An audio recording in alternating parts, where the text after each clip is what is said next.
সবাইকে জানাই ভাই তৃতীয়ার অনেক অনেক শুভেচ্ছা। তো আমি এখানে সকাল সকাল চান টান করে রেডি হয়ে নিয়েছি, কারণ তোমরা সবাই জানো যে আজকে ভাইফোঁটা। তো তোমরা এটাও জানো যে আমার হচ্ছে দুটো ভাই। তো আমি আমার দুটো ভাইকে আর দাদুকে ফোঁটা দিয়ে বেরিয়ে পড়লাম আমার সেই ছোট্ট পাড়া পুচকু ভাইটাকে ফোঁটা দিতে। আচ্ছা, তোমরা কারা কারা নিজেদের দাদুদেরকে ফোঁটা দাও একটু ঝটপট কমেন্ট করো তো। আমরা তো ছোটবেলা থেকেই দিই। আর এদিকে যেহেতু আমার ভাইয়ের এখনো 5 বছর পূর্ণ হয়নি, সেই জন্য আমরা শুধু ভাইকে মিষ্টিই ধরে দিলাম। আর এদিকে দেখো এত দুষ্টু হয়েছে, নিজে তো ফোঁটা নেবেও না আর কাউকে নিতেও দেবে না।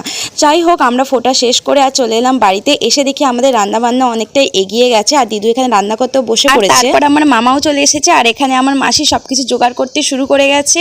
তারপরে সবাই মিলে একে একে ফোঁটা দিয়ে দিল, আমার মা, দুটো মাসি। আর এখানে আমার মামা দেখো একটু লজ্জা পাচ্ছিল, কারণ আমি ভিডিও করছিলাম বলে। আর এদের খুনসুটি কিন্তু কোনো দিন শেষ হয় না। বাচ্চাদের মতো দেখো কেমন গিফট নিয়ে টানাটানি করছে। তো চলো আজকের দিনটা এইভাবেই কমপ্লিট করলাম। আর তোমরা কটা ভাইকে ফোঁটা দিলে, কটা দাদাকে ফোঁটা দিলে অবশ্যই কমেন্ট করো। আর নেক্সট মিনি ব্লগের জন্য কি করবে, এই চ্যানেলটাকে সাবস্ক্রাইব করো।